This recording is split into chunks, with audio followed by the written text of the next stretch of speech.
it's not only the share of the Hispanic vote, the Republican share at the presidential level has now fallen for 3 cycles in a row, from 44 for President Bush to 27 this time. It's also share of the Asian vote from 42 in 2004 to 26 this time.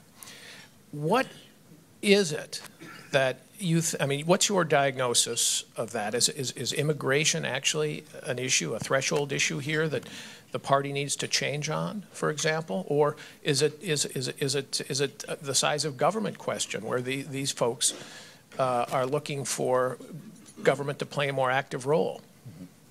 Paul, you know, if you look at the exit polling, I don't think it's a size of government issue. I really don't. I mentioned that earlier in terms of the Hispanic and African American voters who care about small business and growth. You know, they're looking for a constructive relationship with government, and you know, I'm not saying that they're anti-government, but it's not that they're looking for government to solve their problems. I mean, this is still a center-right country, based on how people identify themselves. But I do think there was a translation problem here, literally and figuratively, probably by not having more Spanish language advertisements and other ways to do outreach in the Hispanic community. But just to say, you know, this is an inclusive party. These policy proposals we're talking about do affect you and your family. It's not about Wall Street. It's about Main Street. Nothing against Wall Street, but I mean, it's about our economy in general. So I think there's a great opportunity here. In terms of Hispanic voters and probably this drop off in the Asian vote, yeah, immigration's part of it. It's immigration policy. That's a policy issue that needs to be addressed. But that's just part of it. It's also about who the spokespeople are.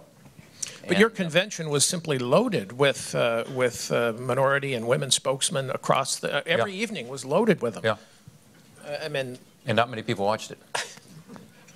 I mean, to be honest, and you know, people say that natural disasters played a big role in this election. Well, shortening the convention in Tampa and then Sandy at the end probably did have an impact. I don't know that it's easy to measure that impact, but as Paul and I have talked about, among the voters who decided at the last minute, voters who decided in the last 7 days, Barack Obama actually won a majority, which was a huge surprise to political scientists around the country who will tell you that where you have an incumbent and a challenger, the challenger picks up the majority of the last-minute voters and the so-called undecided voters because they're not happy with the status quo, but they wait till the end to decide. In this case, they broke actually for the incumbent, and Sandy probably had something to do with that.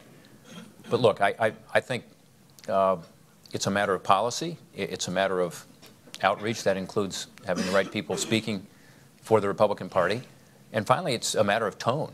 I mean, I think, again, making people feel that this is not just an inclusive party. Forget the party. These policies are inclusive. And the way to grow this economy and create more jobs and opportunity for everybody is to have the policies that were enunciated, I think, in the 5-point plan that Mitt Romney laid out.